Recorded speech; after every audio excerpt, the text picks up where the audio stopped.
ഇന്നത്തെ വീഡിയോയിൽ എപ്സണിൻ്റെ EH-TW6250 എന്ന 4K പ്രൊജക്ടറിൻ്റെ അൺബോക്സിങ് റിവ്യൂമാണ്. അപ്പോൾ വീഡിയോ ഇഷ്ടപ്പെടുകയാണെങ്കിൽ ചാനലൊന്ന് സബ്സ്ക്രൈബ് ചെയ്ത് സപ്പോർട്ട് ചെയ്യുക. ഇത് പിക്ചർ എൻഹാൻസ്മെൻറ്റ് ടെക്നോളജിയിലൂടെ 4K ഔട്ട്പുട്ട് റിസൾട്ട് നൽകുന്ന ഒരു പ്രൊജക്ടറാണ്. അതായത് 1080p നേറ്റീവ് റെസൊല്യൂഷനെ അതിൻ്റെ 2 മടങ്ങായി എൻഹാൻസ് ചെയ്തിട്ട് ഔട്ട്പുട്ടിൽ ഒരു 4K റിസൾട്ട് നൽകുന്ന ഒരു പ്രൊജക്ടറാണിത്. ഇതൊരു ആൻഡ്രോയിഡ് TV ഇൻബിൽറ്റ് ആയിട്ടുള്ള പ്രൊജക്ടറാണ്. ഇതോടൊപ്പം 2 റിമോട്ടുകൾ നൽകിയിട്ടുണ്ട്. ഒന്ന് പ്രൊജക്ടറിൻ്റെ സെറ്റിങ്സ് എല്ലാം വരുന്ന റിമോട്ടും മറ്റൊന്ന് ആൻഡ്രോയിഡ് TVയുടെ റിമോട്ടുമാണ്. ഇതുപോലെ ഒരു യൂസർ മാനുവൽ നൽകിയിട്ടുണ്ട്. ക്വാളിറ്റി ഉള്ളൊരു നല്ല AC കോഡ് നൽകിയിട്ടുണ്ട്. ഇപ്പോൾ ഒരു USB ഡാറ്റ കേബിളും റിമോട്ടിന് ആവശ്യമായ ബാറ്ററികളും കമ്പനി നൽകിയിട്ടുണ്ട്. 2800 ANS ലുമൻസ് ബ്രൈറ്റ്നസ് ഉള്ള പ്രൊജക്ടറാണ്. ഇങ്ങനെയാണ് പ്രൊജക്ടറിൻ്റെ ഫ്രണ്ട് വ്യൂ വരുന്നത്. ഇവിടെയായിട്ടൊരു ഡസ്റ്റ് ക്യാപ്പ് നൽകിയിട്ടുണ്ട്. ലെൻസിനെ പ്രൊട്ടക്റ്റ് ചെയ്യാൻ വേണ്ടിയിട്ടുള്ള ഒരു ഡസ്റ്റ് ക്യാപ്പാണ്. ഈ ഡസ്റ്റ് ക്യാപ്പ് ഞാനിപ്പോൾ റിമൂവ് ചെയ്ത് മാറ്റിയിട്ടുണ്ട്. ഇപ്പോൾ നിങ്ങൾക്ക് വ്യക്തമായിട്ട് ലെൻസ് കാണാൻ സാധിക്കുന്നതാണ്. ഇവിടെയായിട്ട് 3 LED ഇൻഡിക്കേറ്റേഴ്സ് കൊടുത്തിട്ടുണ്ട്. പ്രൊജക്ടറിൻ്റെ ടെമ്പറേച്ചർ, ലാമ്പ്, പ്രൊജക്ടർ ഓൺ ഓഫിൻ്റെയൊക്കെ ഇൻഡിക്കേറ്റേഴ്സാണത്. അതിന് പിറകിലായിട്ടാണ് ഫോക്കസ് അഡ്ജസ്റ്റ് ചെയ്യാനുള്ള നോബ് നൽകിയിട്ടുള്ളത്. അതിന് പിറകിലായിട്ടാണ് മാനുവലി സൂം അഡ്ജസ്റ്റ് ചെയ്യാനുള്ള നോബും. തൊട്ട് പിറകിലായിട്ട് വെർട്ടിക്കലി സ്ക്രീൻ അഡ്ജസ്റ്റ് ചെയ്യാനുള്ളൊരു വീലും നൽകിയിട്ടുണ്ട്. അതിന് പിറകിലായിട്ട് ഹൊറിസോണ്ടലി കീസ്റ്റോൺ കറക്ഷൻ ചെയ്യാനുള്ള ഒരു നോബ് കമ്പനി നൽകിയിട്ടുണ്ട്. പ്രൊജക്ടറിൻ്റെ മുകളിലായിട്ടാണ് power on off, input, source selection buttons കൊടുത്തിട്ടുള്ളത്.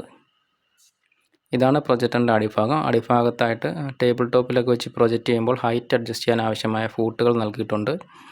അതുപോലെ വാളിലോ സീലിങ്ങിലോ മൗണ്ട് ചെയ്യാൻ ആവശ്യമായിട്ടുള്ള സ്ക്രൂ ചെയ്യാനുള്ള ഹോളുകൾ നൽകിയിട്ടുണ്ട്. ഇതാണ് പ്രൊജക്ടറിൻ്റെ സൈഡ് വ്യൂ. സൈഡിലും പ്രൊജക്ടറിൻ്റെ ഫ്രണ്ടിലായിട്ടുമാണ് ഹീറ്റ് വെൻറ്റുകൾ നൽകിയിട്ടുള്ളത്. അത്യാവശ്യം വലിപ്പമുള്ള നല്ല ഹീറ്റ് വെൻറ്റുകൾ കമ്പനി ഇതിന് നൽകിയിട്ടുണ്ട്. നല്ല ക്യൂട്ടായിട്ടും കോമ്പാക്റ്റായിട്ടും ഉള്ളൊരു ഡിസൈനാണ് എപ്സൺ ഇതിന് നൽകിയിട്ടുള്ളത്. പിൻഭാഗത്താണ് മെയിൻ ഇൻപുട്ടുകളെല്ലാം വരുന്നത്. പ്രധാനമായും ഒരു HDMI ARC ഇൻപുട്ട്, ഒരു 3.5mm ഓഡിയോ ഔട്ട്പുട്ട്, അതുപോലെ ഒരു സർവീസ് USB ഇൻപുട്ടും മെയിൻ AC ഇൻപുട്ട് സോക്കറ്റുമാണ് പിന്നിലായിട്ട് നൽകിയിട്ടുള്ളത്. ഇതിൽ വരുന്ന ആൻഡ്രോയിഡ് TV ഓൺബോർഡിൽ ഇൻബിൽറ്റ് ആയിട്ടുള്ളതല്ല. പകരം ഇതുപോലെ പ്രൊജക്ടറിൻ്റെ മുകളിൽ നിന്ന് 2 പീസുകൾ ഊരി മാറ്റിയാൽ ഉള്ളിലായിട്ടൊരു ആൻഡ്രോയിഡ് സ്റ്റിക്ക് പ്ലഗ് ഇൻ ചെയ്ത് വെച്ചിരിക്കുന്നത് കാണാം. വളരെ എളുപ്പത്തിൽ റിമൂവ് ചെയ്യാൻ പറ്റുന്ന രീതിയിലും പ്ലഗ് ഇൻ ചെയ്യാൻ പറ്റുന്ന രീതിയിലുമാണ് ഇത് ഡിസൈൻ ചെയ്തിട്ടുള്ളത്. ആമസോൺ ഫയർ TV സ്റ്റിക്കിനോട് സാമ്യം തോന്നിക്കുന്ന വിധത്തിലുള്ള എപ്സൻ്റെ തന്നെ ഒരു ആൻഡ്രോയിഡ് സ്റ്റിക്കാണിത്. ഇതിൻ്റെ HDMI ഔട്ട്പുട്ടിൽ നിന്നും പ്രൊജക്ടറിൻ്റെ HDMI ഇൻപുട്ടിലേക്ക് ഒരു കേബിൾ ഉപയോഗിച്ച് കണക്ട് ചെയ്തിരിക്കുകയാണ്. ഇതിന് പവർ നൽകാനായി പ്രൊജക്ടറിൻ്റെ USB ഔട്ട്പുട്ടിൽ നിന്നും ഒരു USB കേബിൾ ഉപയോഗിച്ച് ഡിവൈസിലേക്ക് കണക്ട് ചെയ്തിരിക്കുകയാണ്.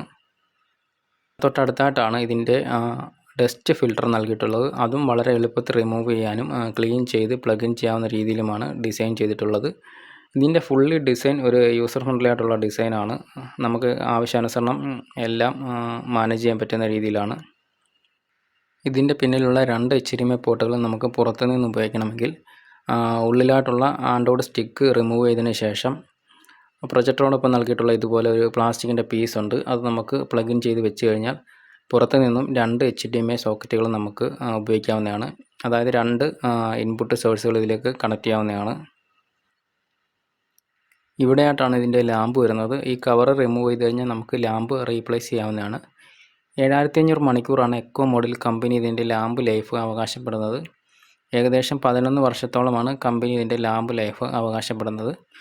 നോർമൽ മോഡിൽ ലാമ്പ് ലൈഫ് കുറച്ചുകൂടെ കുറവായിരിക്കും. പക്ഷേ നമുക്ക് മാക്സിമം ബ്രൈറ്റ്നസ്സിൽ പ്രൊജക്റ്റ് ചെയ്യാൻ സാധിക്കുന്നതാണ്. ഇതിനകത്ത് വന്നിട്ടുള്ള ആപ്ലിക്കേഷൻസ് എല്ലാം 4K റെസൊല്യൂഷനിൽ ഉപയോഗിക്കാൻ പറ്റുന്ന ആപ്ലിക്കേഷൻസാണ്. അതുപോലെ ഇതിനകത്തുനിന്ന് വരുന്ന ഓഡിയോ ഔട്ട്പുട്ട് മാക്സിമം നമുക്ക് ഡോൾബി ഡിജിറ്റൽ പ്ലസ് വരെ ലഭിക്കുന്നതാണ്. ഞാനിപ്പോൾ ഓഡിയോ ഔട്ട്പുട്ട് സെറ്റിങ്സ് ഒന്ന് ഓപ്പൺ ചെയ്ത് കാണിക്കാം. ഇപ്പോൾ നിങ്ങൾക്ക് കാണാവുന്നതാണ്. ഇതിൽ നിന്ന് ഡോൾബി ഡിജിറ്റൽ പ്ലസ് വരെ ഓഡിയോ ഔട്ട്പുട്ട് ലഭിക്കുന്നതാണ്. നിങ്ങൾക്കത് HDMI ARC ഔട്ട്പുട്ടിൽ നിന്നും എടുത്ത് ഉപയോഗിക്കാവുന്നതാണ്.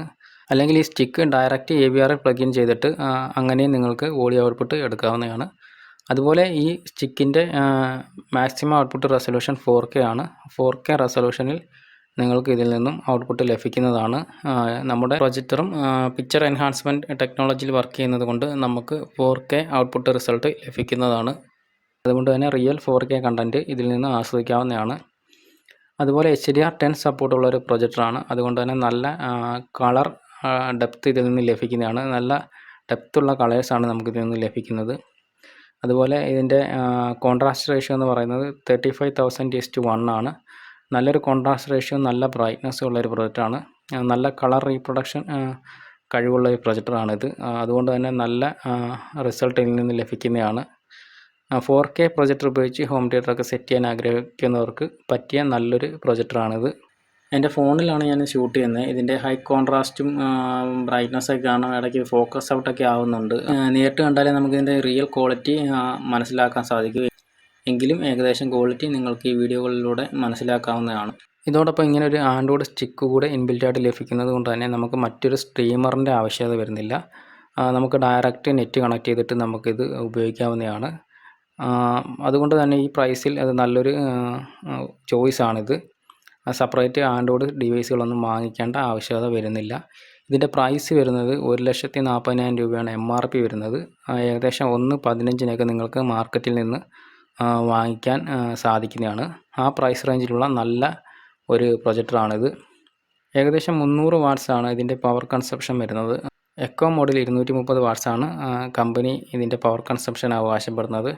ഒരു സ്പീക്കർ ഇൻബിൽറ്റായിട്ട് ഇതിനകത്ത് നൽകിയിട്ടുണ്ട്. ഇതൊരു 3LCD ടെക്നോളജിയിൽ വർക്ക് ചെയ്യുന്ന പ്രൊജക്ടറാണ്.